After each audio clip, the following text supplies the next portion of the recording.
I bought a one-way ticket to Mexico. I've a few times in my life had this experience where I've kind of felt a deep transition, a need for physical space to be like incredibly different. One time it was buying a one-way ticket to Europe for a couple of months, and another time, maybe 8 years ago, it was like packing my car up and driving south for a few months. And I'm like really ready for a change, and I feel like my Sagittarius self is like, get after an adventure. Yeah.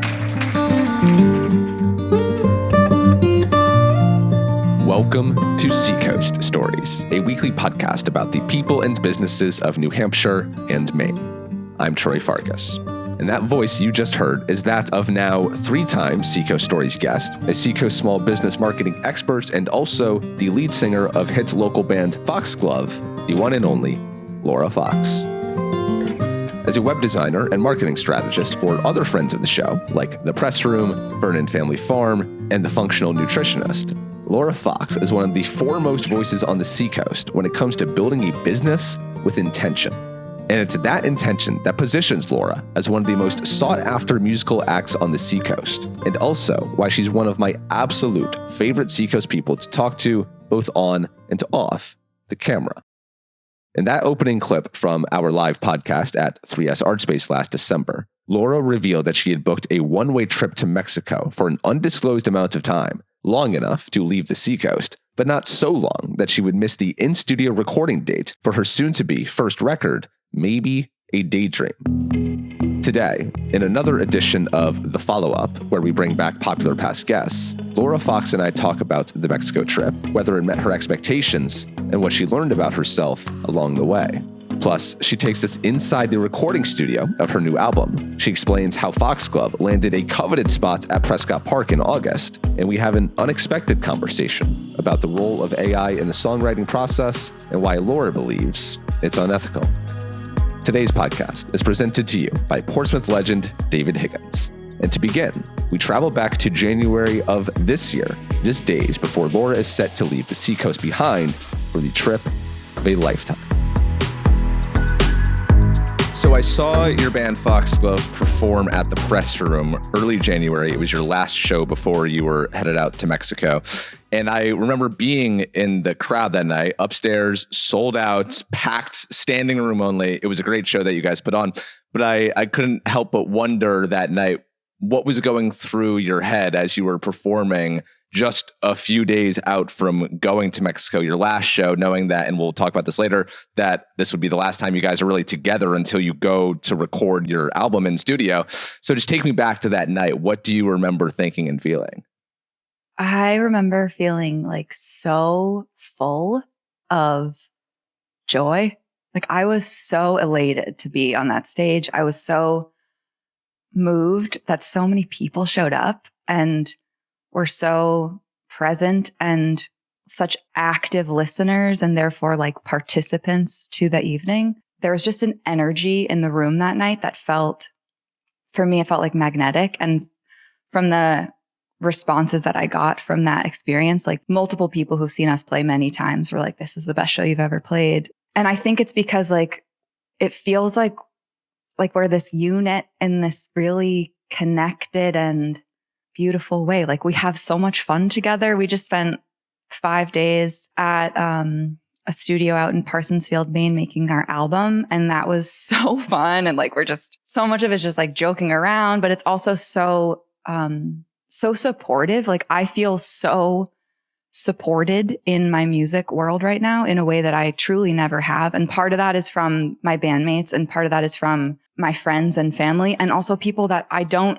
personally know who are like, can't wait to hear the record, or like, it's so exciting. It's because it's truly the thing I care the most about, truly. Was there any part of you that was really scared and nervous in those final days before going to Mexico? Because you had made the decision a few months prior that you were going to do this, but then it was actually there. Right. Yeah. Exactly. Was I scared? Yeah, I was scared, but not enough to stop myself, for sure. There's always a little bit of, when there's an unknown, it takes some like wrapping your mind around what to expect when there is genuinely no way to know what to expect is a challenging experience. But like I said before, I kind of find those experiences like invigorating. So I also started my trip in a way that was like kind of an easier move in. Like the first 5 days, I started my trip in Mexico City. And the first 5 days, I met up with two friends and like wandered around the city with them. And then they left and I continued on my own. And I went to Oaxaca City from there for like 2.5 weeks, which was an amazing experience. I met some wonderful friends, most of them Canadian. And I stayed at a co-living, co-working space called Outsite. They have 50 plus locations all around the world. And they have, I think, 4 in Mexico. And I ended up staying at their Oaxaca City location. I want to say there were 17 rooms. Basically, you have like a communal kitchen, communal living space. You have your own room and your own bathroom. So it feels like a little bit like a hotel or like a hostel, but for adults. Like the median age is 36, I think. It was so sweet. Less gross and... No, yeah. I mean, I stayed at hostels when I was in my 20s and I had a blast. I love but hostels. It's not the vibe for a 38-year-old. So it was great. I had so much fun. And then I went from there. I went to... Actually, my sister and my teenage nephews met me for like a night in Oaxaca City. And then we wandered to Puerto Escondido, which is on the coast of Oaxaca State. And we were there for a week and then they left and I went to Mazunte, which is like within an hour or so of Puerto Escondido, also on the coast. And I was there for 5 weeks, which is the place I was in the longest actually. And then I wandered up to the mountains to San Mateo, Rio Hondo. And then I went back to Oaxaca City. I went back to Mexico City for about a week. And then I went to Austin, Texas on my way back up through the States to get back to Maine because I was born in Austin and I had not been back since I was 3 months old. And I'd always wanted to go. And it's like been on my list. And there's been multiple times throughout the last couple decades that I've almost gone there. And then I just, whatever, something comes up and I don't book the ticket. And I've always felt this drive, probably because I literally was born in that town. But also I'm a musician and I love food and that's like the hub for both of those things. And I adored it. Like I really want to go back to Austin for sure. Yeah, I imagine because very similar. I was born in Seattle, was only there for 4 months. Oh. I've been back a few times and it just feels different for me. Yeah, there's even though I have no recollection of life there, there's just a connection I have to that city that feels different than when I'm traveling to any other place. Yeah, it felt like I'm coming home. Right. Also, actually, I ended up going and finding the home that I was born in. I was a home birth. And so I literally was born in that house. Wow. And I just like drove by it, basically. I was like on the phone with my mom trying to see, is this the right place? And it was so strange. Obviously, I almost went and knocked on the door and I didn't. But it was a weird feeling to just like be present in this place that I hadn't been present in for 38 years. Yeah. It's so funny you say this. So when I went to Seattle last year, I was staying with my former neighbors and they took me on a little driving tour of the neighborhoods that we used to live in. And it was like 9 p.m., fully dark in the winter. It's cold. I actually do get out of the car at my old house. I do go knock on the door. Whoa. What was the response? I was like, hello, sir. You're not going to believe me, but I was born in this house and I'm just checking it out. I was wondering if I could come in. Did he let you in? No. Oh. No, I don't remember what he said, but he absolutely thought I was going to come in and murder him. Oh. And I was like, man, well, 9 p.m. Things have changed. 15 years ago, that would have been fine, but everyone's so on edge of doesn't trust anyone ever anymore.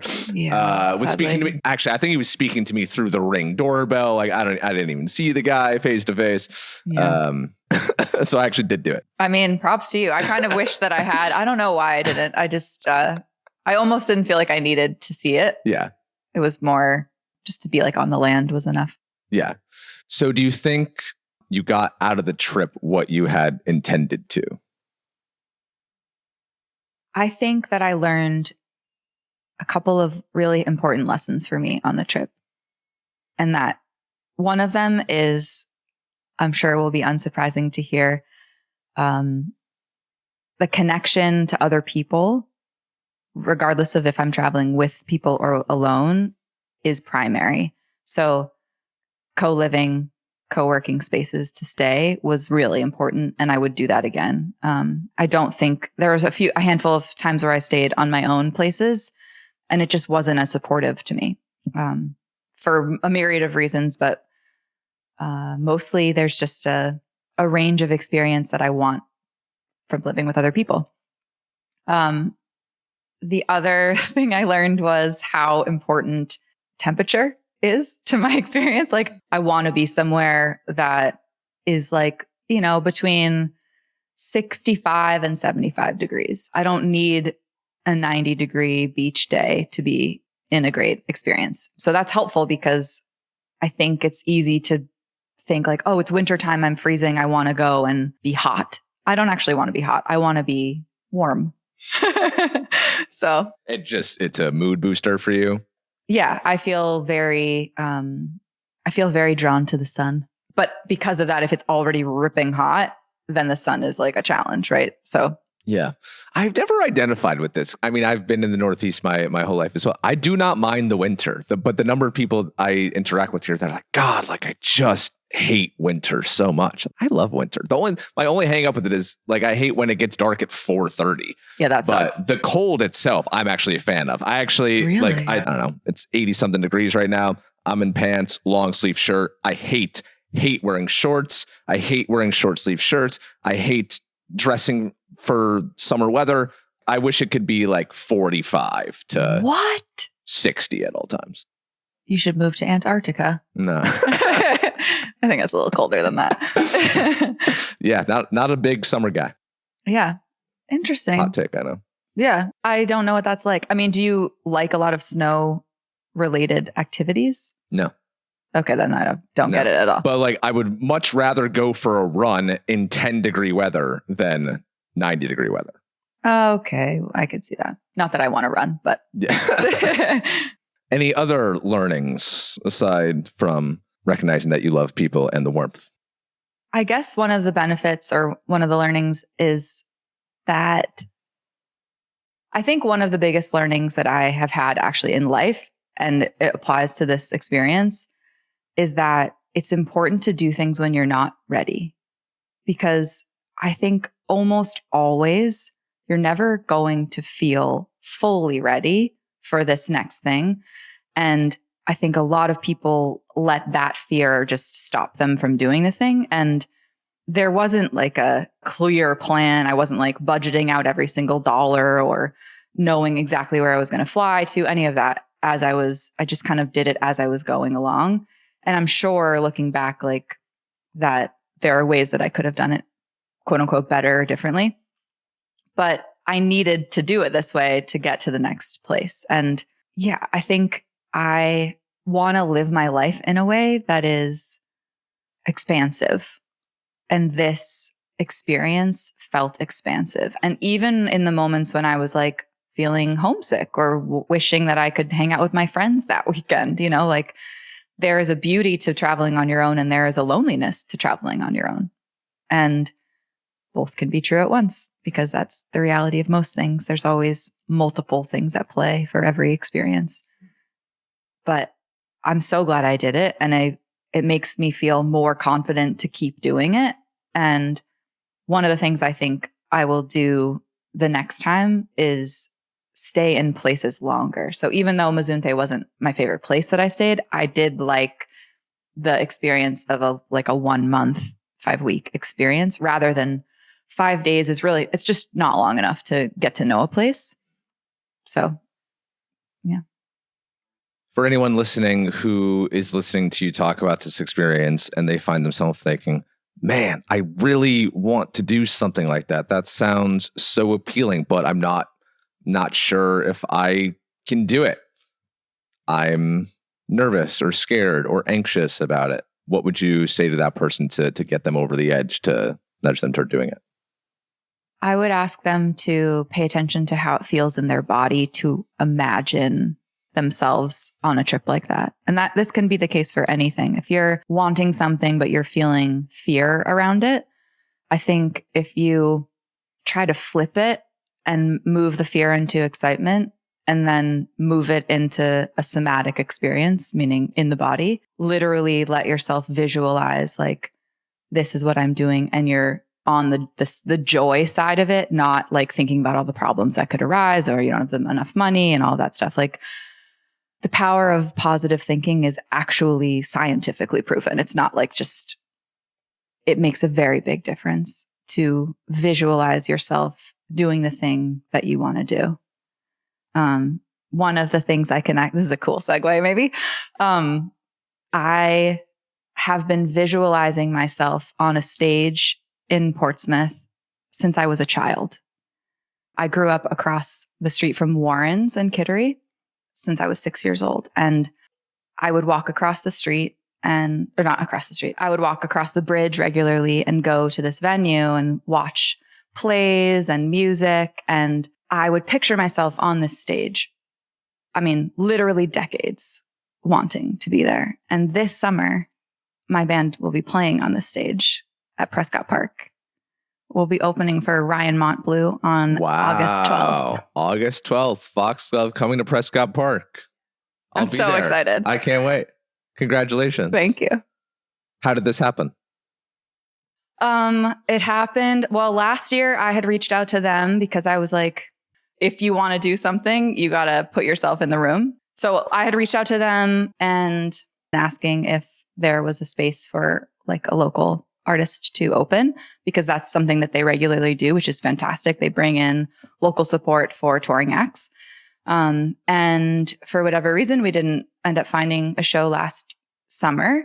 And then this summer, I got a random DM from Colin, their production manager, asking like, was I going to be home this summer or am I still traveling? And I was like, I'll definitely be home. And then we went back and forth on many, many dates because my bandmates are very busy people and they're in a bunch of different bands. And we finally found a date. And then I was actually in BJ's shopping for a bunch of bulk food for our recording session.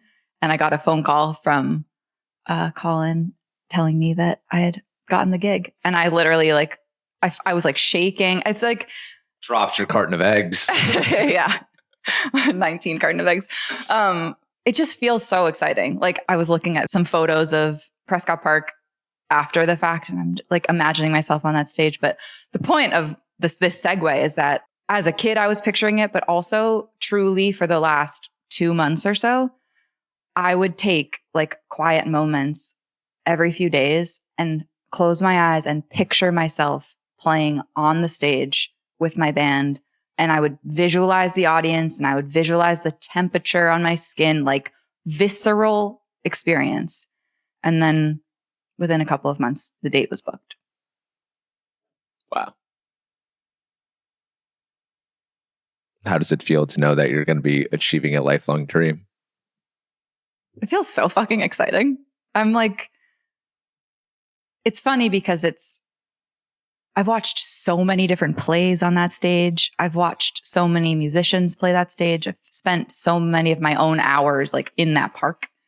And I just feel really excited to share my music with my community in this like larger way. Yeah. Any preview of what's to come? I think it depends. I mean, we're probably going to play most of the album. So in the studio, we recorded 8 songs, 7 originals and 1 cover.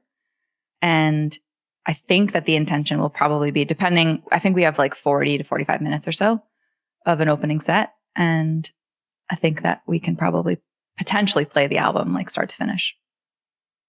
Amazing. Yeah. Well, congratulations. I'm so excited to take in that evening. I'll have to block off the old calendar. Let's talk about recording this album. I know this is something that you've been visualizing, dreaming about for a long time. So I just want to know about the experience. How did you find this recording studio? Great North Sound Society. Great North Sound Society, which Lake Street Dive has recorded at as well. I saw some... Josh Ritter, Ryan Montbleu, a lot of great people. Yes. Yeah. How'd you land upon this space? Actually, so my bandmate, Winnie Roy, and I took a workshop maybe 2 summers ago, probably 3 summers ago now, for 2 days.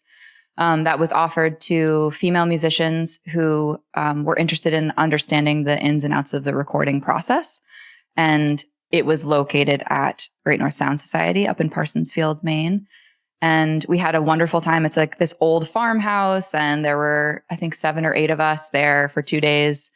And we just had this really expansive experience and learned so much. And at that studio, we met a sound engineer, Colin Fleming, who was just really wonderful and felt like very open, and it felt so easy to ask him questions or to understand the ins and outs of what we were doing in a way that neither of us had fully experienced, especially me. And I ended up hiring him to be the sound engineer. So that's super exciting. I feel like the quality of work for all of this is just like beyond what I was anticipating I could get, to be frank.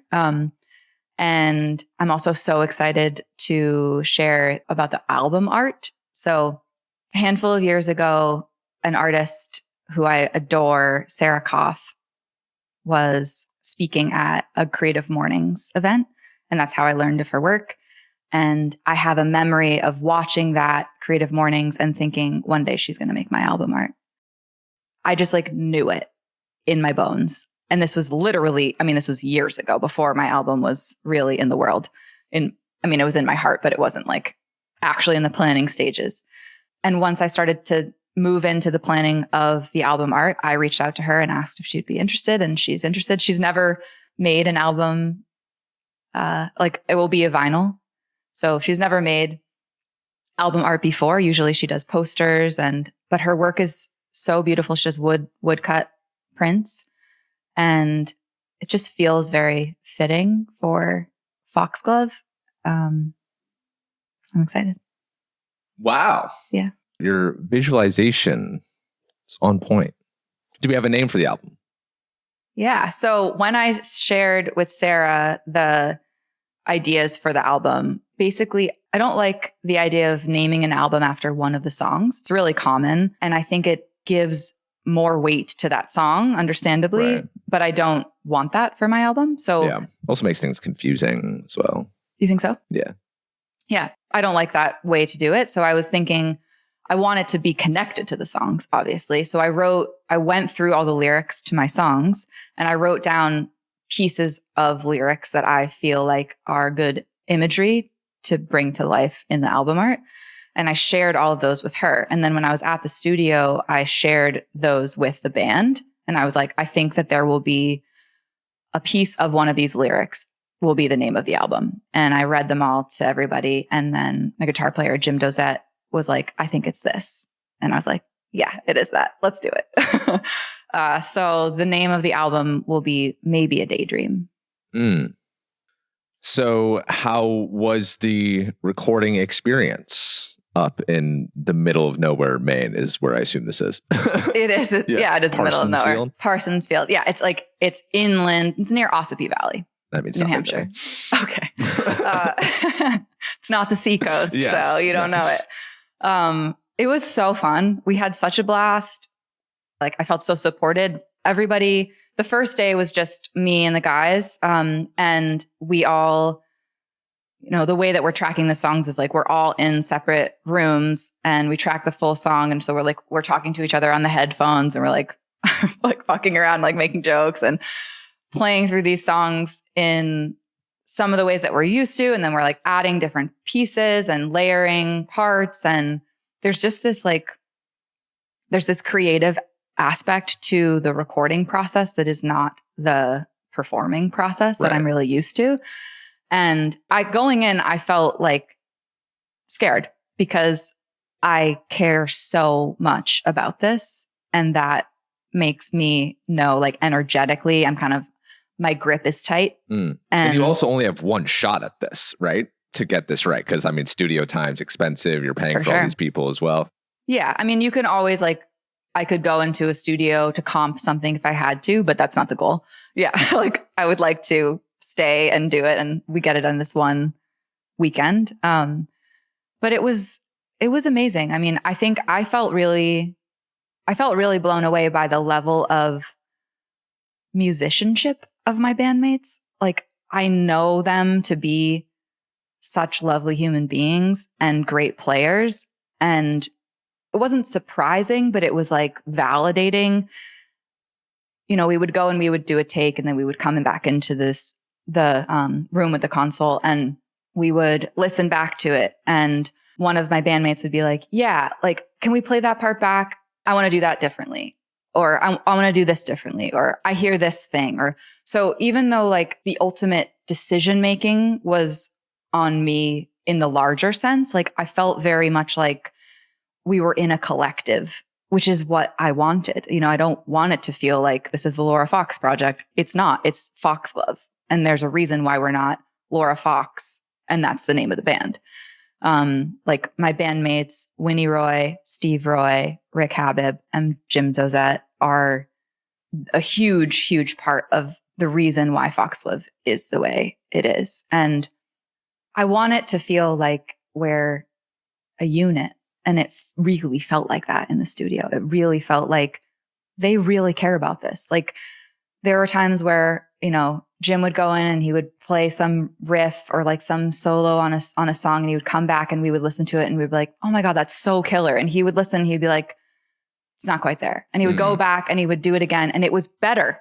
Like the ability and the willingness, I think, is the big part. Is like, he could have very easily been like, yeah, that's good. Let's move on, you know, but he didn't. And I think it really shows in the record that there is like so much intentionality to this experience. Yeah, it's exciting. Maybe A Daydream is the album. Do we know when this is going to be available to the world? We don't know. The goal is to probably put out the first single in September. And then there'll probably be another single October. I mean, my hope is that by November, the whole album will be out. But that's not fully locked in. First, it has to get mixed and mastered and all that stuff. Yeah. Coming up, the challenging part of writing songs about other Seacoast people when you may actually run into them on the Seacoast. Plus, why she feels AI songwriting is unethical. More on that in a moment, but first, you know I love a good story. And when it comes to building wealth, I want the full story. But if you're like me, doing your finances solo is not the vibe. That's where Portsmouth's own David Higgins comes in. He's a 37-year Seacoast resident and a day one supporter of this show. This past winter, David won the annual Seacoast Skating with the Stars, an event where each contestant is paired with a pro ice dancer for a special performance. How did he win? Because he practiced 3 times a day over 3 months. He was prepared. He told me that winning would be great, but he wanted to perform his best in front of his community. And that tells you everything you need to know about how he shows up in life and for his clients. David has spent nearly 25 years at Wells Fargo Advisors helping people build thoughtful and detail-oriented wealth plans. First and foremost, he listens, which you know that I'm all about. And then he explains. He makes this stuff feel understandable instead of overwhelming. When you sit down with David, you're getting a full wealth health plan. What is wealth health? More than picking the investment, David incorporates an emotional wealth health conversation to help you think how you want to live today and tomorrow for yourself and your family. He's a friendly Portsmouth outdoor guy who really lives his life for his family, community, and for sure, his client base. If you want someone who prepares like a champion skater and plans like a seasoned pro, you may want to meet David. Oh, and if you were just thinking you need a second opinion, David will do this for no cost. He just simply cares that much. Investment products and services are offered through Wells Fargo Advisors, a trade name used by Wells Fargo Clearing Services, LLC, and Wells Fargo Advisors Financial Network, LLC. Members SIPC, separate registered broker-dealers, and non-bank affiliates of Wells Fargo Company. I did want to ask you on the subject of songwriting, because this is something that I think about.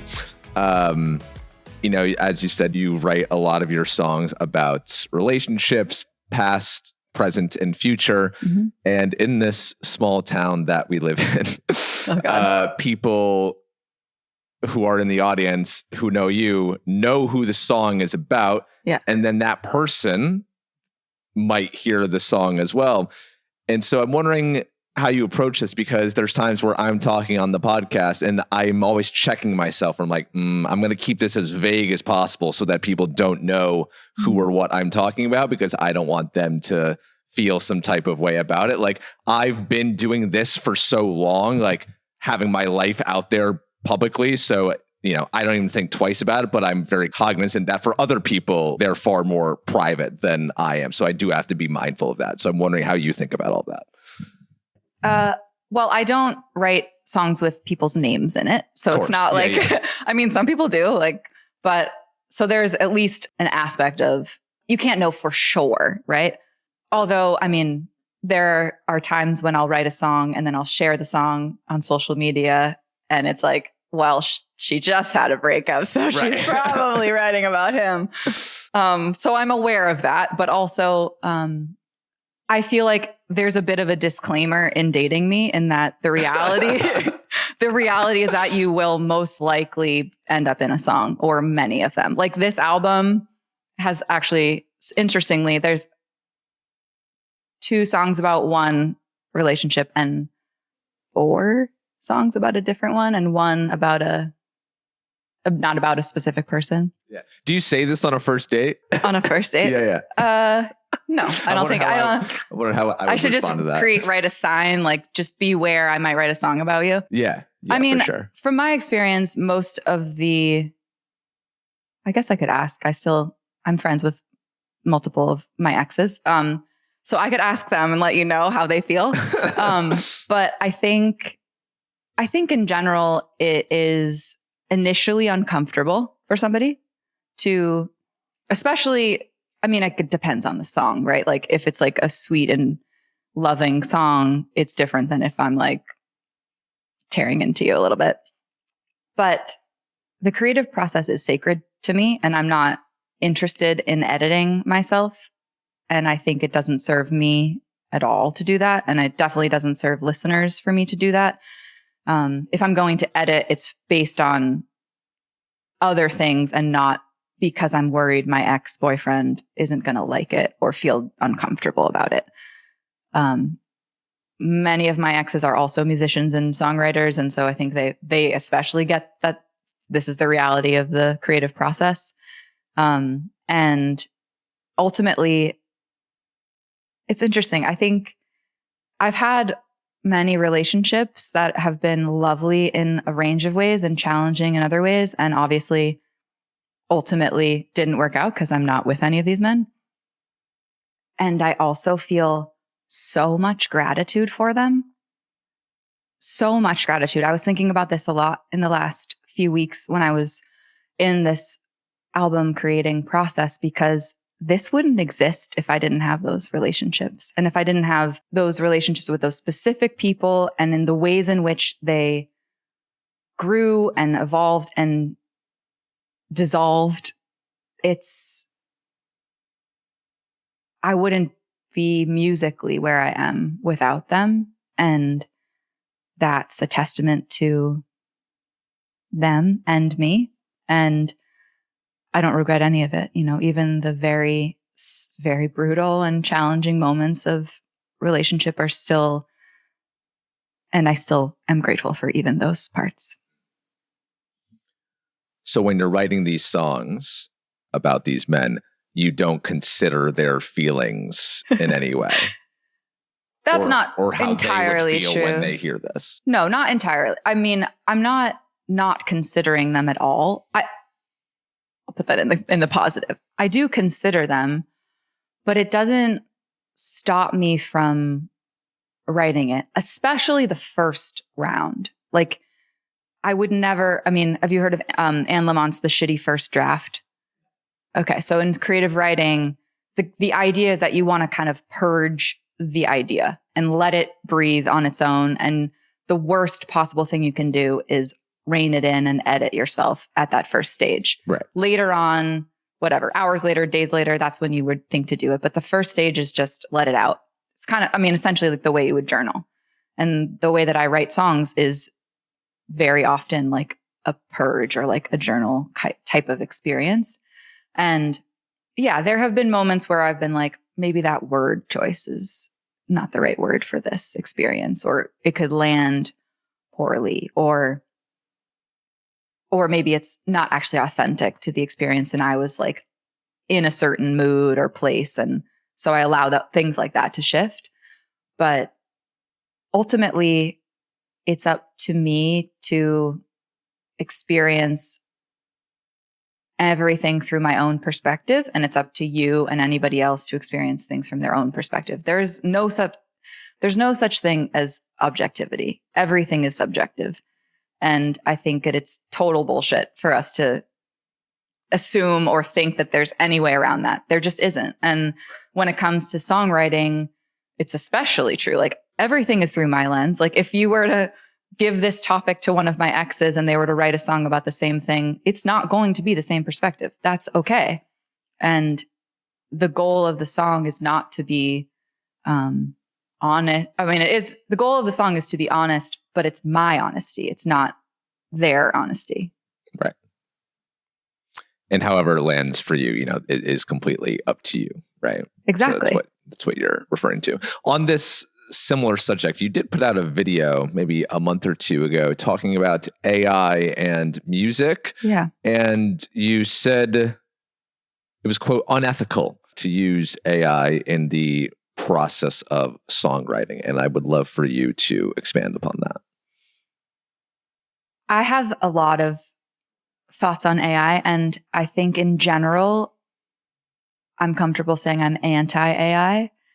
When it comes to using AI for any creative work, I feel the most energy behind that. I think that if you're going to use AI for like creating a spreadsheet, organizing something that's like very data driven, something like that, that doesn't make me feel nearly as bad as if you're going to write a song or if you're going to make a poster or any of those things. I think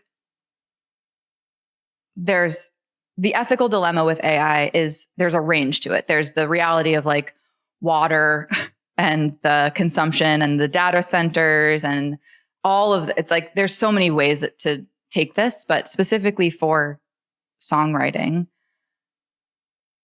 what I said in that video starts with the reality of there's a human behind the creation of an AI song. And I think most people, when they are thinking about AI, they think of it as a sentient being, and it's not yet. And the experience of writing a song is so profound and fulfilling as a songwriter. It is expansive. It is hard. It is joyful. It's like every range of emotions you could have, you can get in the creative process, not just songwriting, but painting or like sculpture, anything that you're taking nothing and turning it into something is creation. And we all are capable of that. And I think AI has essentially given people an easy button. And so people understandably seek that because a lot of people don't want to deal with like the grit of the creative process. But the sad part about that is that it takes away from the finished product and it takes away from the process for the individual. And it also just feels, I think as a reader or as a listener or as somebody who's looking at these, horrible graphics, like I feel a visceral repulsion to that. And sometimes I know that because I'm also in like the graphic design world, I see it differently than other people see it. But, there's a handful of people and places like even around the Seacoast that I see using AI to make their poster now. And I'm like, oh, damn, I want to support this band and I want to go see that show, but I really don't want to support this aspect of it. Is it going to stop me from going to see the band? No, it's not going to, because the band isn't making an AI song. It's just that the venue chose to make the graphic that way. Yeah, I've been seeing a lot of that as well. Right. But it's frustrating. And it's also like, it's frustrating as a small business owner who makes things like that they would choose to do it that way. I think it's... But can you fault them for it though? I mean, considering it is an easy button, it's cheap, it's fast, you don't have to hire someone to do it. Like, I understand from their perspective why they would go that route. Yeah. It's probably not their preferred routes. They would want to work with someone like you, but money's tight these days. Yeah. I think that the logic isn't the problem. It makes sense logically to use AI for a lot of reasons, but it doesn't make ethical sense to me. And I think ultimately it doesn't make like human sense. Realistically, the product that you get from a human being is going to be better than AI. It just is, specifically in the creative world. Yeah. And this is something I think about. So in the podcasting world right now, I don't have the number off the top of my head, but there's a significant percentage of podcasts available for consumption right now that are completely AI generated. Mm-hmm. And Spotify just came out with a new feature where you can create your own podcast for you to listen to. So like you can type into Spotify, I don't know if this is launched yet, but you can type into Spotify, like, give me a personalized podcast that talks about New Hampshire news, about the Boston Red Sox, and about Silicon Valley. And then it will create for you a completely AI generated 15-minute podcast that hits on all of the things that you want to hear about. And I'm like, I absolutely hate that. Yeah. And it's also stealing. Because it's probably going to pull something from Seacoast Stories, from the Boston Globe, whatever. So I hate that. But from the creator standpoint, I get why we hate these things. But I'm wondering from the consumer who does not have the trained ears that we do, or the trained eyes that you have for graphic design, does it ultimately matter to the consumer if it appears that the quality is just about equal, human versus AI, and you don't know that it's AI generated? The second that I know something is AI generated, I'm like, fuck this. But if I don't know that it's AI generated and it seems like it's done by a human, I'm not sure if anyone is going to care, I think sadly that you're probably right. Yeah. I think not anyone, but I think the masses don't care. Yeah. Ultimately. And that's why AI is on the rise. Like there's a reason why you're seeing all of this AI work, and it's not only because it's easy. It's because most people aren't going to stop taking an action because something is AI. So like I said earlier, I'm not going to not go support this band because the venue is using an AI graphic. Yeah. That to me feels different. If it was like do I want to go to that restaurant and support that restaurant? Right. Like separate from the band situation.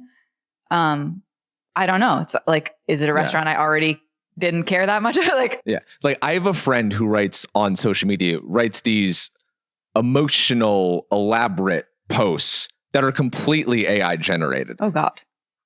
She speaks nothing like this in real life. And I see these posts and I don't even bother reading. Cause I'm like, that's not you. That's not the person I know. Like, I'm not even going to bother interacting with that. And everything I know, when I can tell immediately that it's AI generated, I'm like, no, but yeah. I mean, I have clients. That gap is going to close as this gets better.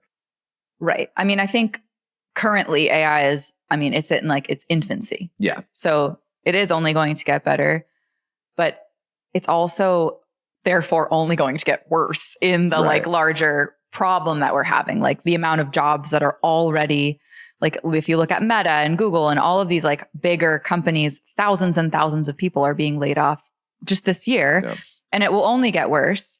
And it's not because they don't need, like, there's so many people who are like, the answer isn't to not use AI. The answer is to know how to use AI well. That's what so many of the commencement speeches were about this year. Yeah. It was like, get with the times, learn how to use it. Right. Which I don't agree with, but I understand the logic behind it. Like, the reality is, like, if you're graduating from college right now and you want to go into any career, if you don't know how to use it, it's like if you didn't know how to type 20 years ago, like you're not 40 years ago, you're not going to easily get a job, you know? That's a real, that's a good comparison. It just feels like the problem ultimately ends up being this larger societal problem that I think that we have in the ways in which we raise human beings is we're not raising them to have any real grit anymore. Like there's the generation below us, like there's just such a, like, how do we make this as easy as possible? Like if you talk to teachers in this last few generations, there's the parents, the helicopter parenting, the experience of like, they want it to be as, without any friction. Exactly. And that's actually been so proven that it's the worst thing you can do for your kid. Like the reason that you have like 20 something year olds not feeling confident, feeling anxious all the time, feeling depressed all the time. I think one of the big reasons is because they are raised to not have confidence that they can do what they actually want to do. Mm-hmm. You know, they're not in touch enough with their own selves as children to know how to recognize that this is something I really want to do and I'm going to go after it and that I'm capable. I think that's this huge part of it is how do we teach kids to know that they are capable? And the reality of being able to like sit with the frustration, sit with the boredom, like there's so much in that needs to be at the focus. Yeah. I think this just happened, at least the day we're speaking, that the UK, following Australia's lead, 16-year-olds phone ban for under 16. I saw that too. Which I think is amazing. And I would love to, because I know New Hampshire adopted this as well, like a no, not to this extent, but the no phones in school policy. So I should talk to someone about how that's going. But this gives me hope because as we've talked about smartphones and now moving the conversation onto AI, like when do we realize that we've gone too far and are we going to do anything about it? And so measures like this give me hope that, okay, maybe we are actually starting to realize based on all some studies that are coming out based on the subjects that we've just spoken about that like, all right, we've got to rein this in. Maybe all of this went too fast. Maybe we got too greedy. Maybe we don't need all of this stuff. Maybe it's not aiding the human experience as much as perhaps we thought, so we should rein it in. Because I'm wondering with AI, like, are we going to hit a point where we finally realize we don't need this? Well, we don't need it. We didn't have it a handful of years ago. This is harming us more than it was ever going to help us. And so, I mean, as a history major, I look back on all kind of the similar moments like this. You know, we dropped the atomic bomb in 1945. That was a major thing that shifted warfare forward and how we in diplomacy moving forward. And I mean, knock on wood, we haven't used it since because we realized, all right, maybe we went a little too far there. And so I'm wondering if we will have that kind of realization with AI as well, because I'm hoping that we do. But I think it's inevitable, but I think, unfortunately, that there is a mainstream way in which people think, and then there are like the fringe people. And I think that the concept of being like anti-AI right now is mostly fringe. Like it's not the main experience. It's turning into it, I think, more quickly this year, like even probably specifically because of all of the data centers that are like coming into communities and people are going into their town council meetings and being like, look at my brown water. Look at the reality of like the hum or that buzz that happens outside of these data centers that never goes away. Mm-hmm. Like look at the agriculture effects. Like there are just so many reasons to me why that AI just shouldn't be used. And like, that's why I don't use AI in my company. Like I would never use AI to design something. Like the only times I've ever used AI is truly when I'm like, I need to write this code and there's some problem with it.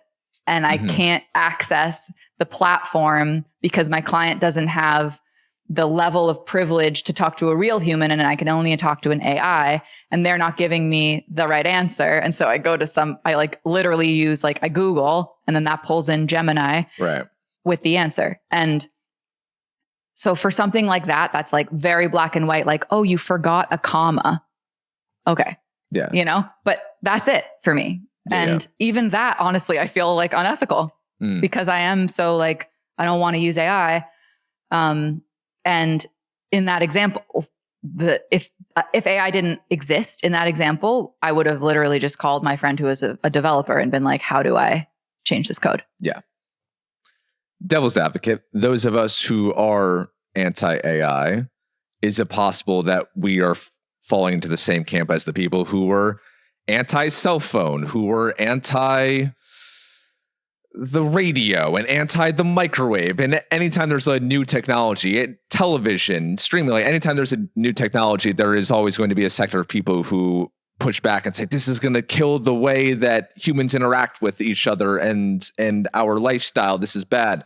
Is it possible that 20 years from now, we're like, oh, remember when we all thought AI was a stupid thing? It's only been a net positive. I think that they're completely different. And the reason I think that is because the people who created AI, created the algorithms, don't understand how they work. And they've written an open letter to Congress to essentially tell them this needs to be regulated because we don't know how this functions. That's terrifying. The person who created the microwave knows how it worked, and the cell phone knows how it works.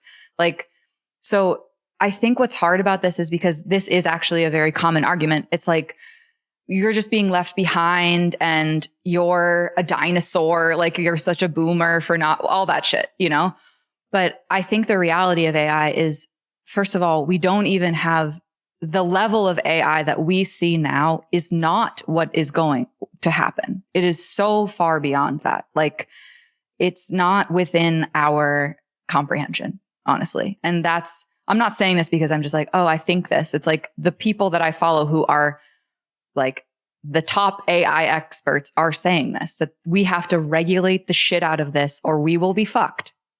And sadly, there's only like a few people in Congress, hi, thank you, Bernie Sanders, who are actually talking about this. And not only that, like, the reality is that AI is scraping the data that humans have created. None of those humans are getting kickback in terms of monetary kickback. And they're also not getting credit in terms of like literal, like, you wrote this and I'm taking it. And they're not giving permission. You can't actually, like, I know musicians, small scale musicians right now who are getting AI generated songs written by them. Like, this, it's in their voice, or there's a video that's their voice and it's somebody else doing it. But again, what's infuriating about this is that it's not a sentient AI being making that thing. It's a human behind their computer making an unethical choice to steal that from some artist who actually put in the work, which is insane to me because, like, yes, we should be frustrated with AI and the whole concept, but who we should be frustrated with are the people behind the AI businesses and the people who are behind the AI songs and all of that, because right now, AI is not doing it on its own. Coming up, a local's take on outsiders like me coming to the Seacoast, plus a brief Portsmouth history lesson.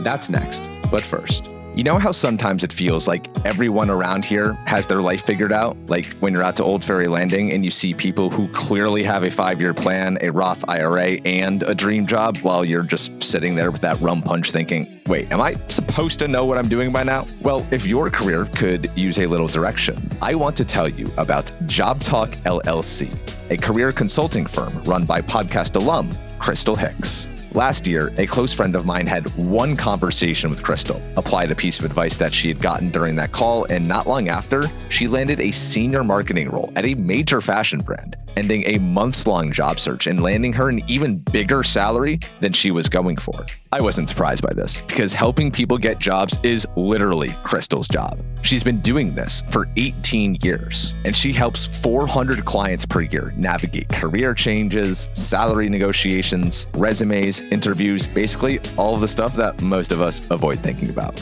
If your career could use a little more direction, head to jobtalkllc.com to schedule a free intro call.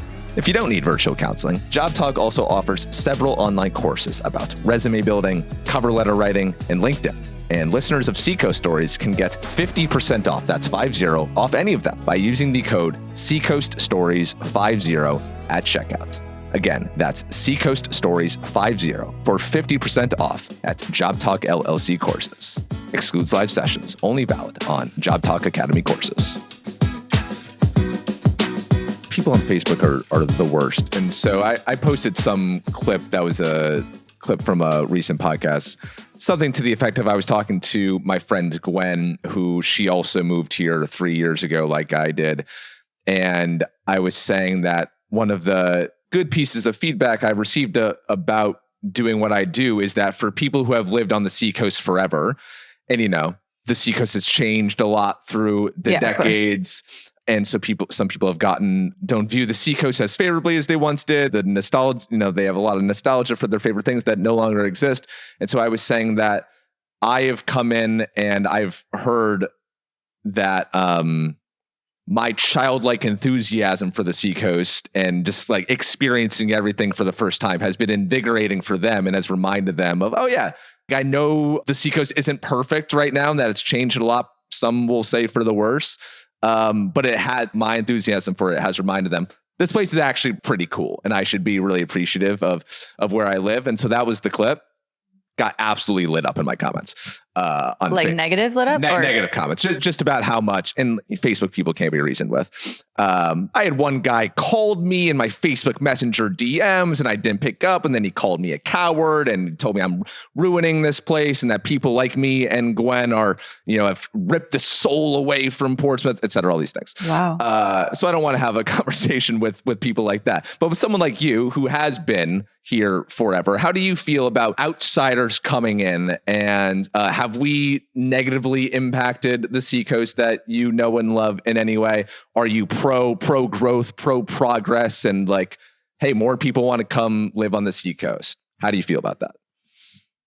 I don't think that there's a blanket yes or no to that. I think that every individual is their own person. And I think for you, for example, like I think that your willingness to showcase the Seacoast and individuals and business owners in a range of topics is a beautiful thing. Like I don't see any issue with that. I think that the challenge I'm imagining a lot of like locals have with outsiders coming in, a lot of that has to do with the prices for homes and the access to other things in the area. So like the reality is that for as long as I have lived here, tourist season is a catch-22 because most people fucking hate it that live here. Like they're not stoked when all the tourists come to town. However, most of those people either have a business or know someone who has a business that would not survive without those tourists. So you kind of have to just like allow for that. I think the frustrating part about like during COVID, there was like so many people from out of state who came and bought homes in Maine that it skyrocketed the cost of homes, which really hasn't, talk to a realtor, but I'm pretty sure hasn't really recovered. And that's infuriating. I think like as somebody who's lived here forever, like I can't afford to buy a house in the town that I grew up in or a surrounding town that I grew up in. And that sucks. And something that was once $250,000 is $700,000, like whatever, 5 or 6 years later. That's not cool. But does that mean that we shouldn't have new people enter the game? Like, of course not. That's like, do we want like no immigrants come through Ellis Island in the 20s? Like, yeah, no, of course. Like my perspective is like more love to them. Right. But that said, there's a level of like respect, I guess, that maybe some locals are seeking from new people coming in, which I can understand. Anywhere, if you're experiencing something for years and years and years, and then all of a sudden somebody comes in and they kind of like change something or wipe it out or purchase this place and then they change it and then it sucks. Like we've had a lot of businesses in Portsmouth. Like, you can come at me if you want to, Facebookers, but like I am a Kittery person through and through. Portsmouth is not my scene, with a handful of exceptions. I love the Press Room. I love Liar's Bench. I love Botanica. You will see me there very regularly. There might be a couple places other than that, like White Heron, Cafe Killam, Series Bakery. Like some of these places have been there forever. Like I've been going to Cafe Killam and Series Bakery since I couldn't see over the counter, How long has Killam been there? 30 something Oh, years. really? Wow. It wasn't in that location. It was next to, so way back in the day on Daniel Street, which is like where the press room is. Series Bakery's around the corner. That's been there the same amount of time, 30 something years. And then next to the press room was where Von Solon is. That's where Cafe Killam was. Oh, wow. When I was a kid.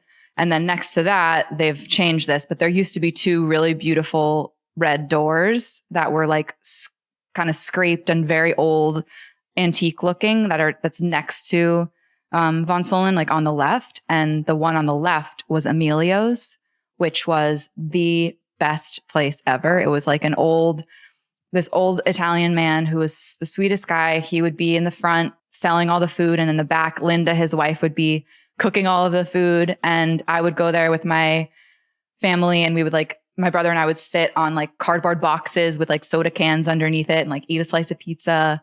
And it's been gone for a while, but he's like, this is what we talk about when people are like, oh, I miss old Portsmouth. Like, this is a great example. If you meet somebody and you ask them, do you know who Emilio is? If they don't know who Emilio is, they're not old Seacoast. They're not. Okay. If they don't know who Yelchin is, who owns Cafe Killam, they're not old Seacoast. If they don't know who Penny is from Series Bakery, like, I need to meet Penny. I need to meet her. For sure. You should interview Penny. You should interview Yelchin. Like, these are like Emilio's sadly passed a handful of years ago. Then there are there's like the old Portsmouth businesses, and then there are the new Portsmouth businesses. And there's this change. So like the press room is a good example. Like Jay Smith and then another Jay Smith used to own the press room. Back in, I think they started in 76. Just like two Joe Kellys own Cup of Joe as well, right? Is that true? I think so. Oh, I didn't know that. I thought it was the same person. I think there's a female Joe Kelly and a male Joe Kelly. Oh, I only know of the female. Let's find out. I believe that's true. But yeah, like the press room was the place that my mom used to go to like go out dancing in Portsmouth. Like that's where she used to go. And now I'm like, that's like my scene now. And it's evolved in this way that's really wonderful. And that's also had like a couple of owners like Josh Sweets and Chris Greiner were in charge of like the new press room. And then now Kevin Dwyer owns it. And like, I think that they're doing a great job. Like, I feel like there's an aspect of the old press room that everybody misses, like the grittiness and all of that. Like thinking that the floor like literally might cave underneath you from the top floor. But like also there are benefits to the new, you know? And I certainly, especially as a musician, super appreciate the willingness for the press room to continue to like bring in local bands and support local bands. And that's always been the case since the 70s. And it's still the case, which I think is really wonderful. And there are other businesses that are like, you know, newer, like quote unquote newer, like within the last decade. Like Liar's Bench is a great example. They're fantastic. It's like such a vibe. They're doing so much well. I'm not going to name the places that I don't adore, obviously, but like, you're not going to see me there, and you're probably not going to see like certain people who are like in the older Portsmouth, older Kittery world, because like we think of those places as like the more touristy, or not just touristy, but like newer residents. Like that's where they're going. Yeah. I'm not opposed to tourist season. I actually get so much energy from tourist season. My favorite thing to do is I'm just bopping around the streets and someone is clearly lost. They don't know how to get somewhere. And I'll just stop them and be like, where are you trying to go? And then it ultimately gets us into some conversation. I lead them to, oh, this is how you get to Liar's Bench. But then we get to talking, where are you visiting from? What are you doing while you're here? And I'm like, oh, you have to go here, here, and here. Like I have so much energy, or I have so much enthusiasm spreading the love of Portsmouth and the Seacoast at large. Yeah, I think that's wonderful. I'm an outsider. I'm not one of us. I get it. It's fun. I mean, most of the people who live here did not actually grow up here. It's pretty rare. Yeah.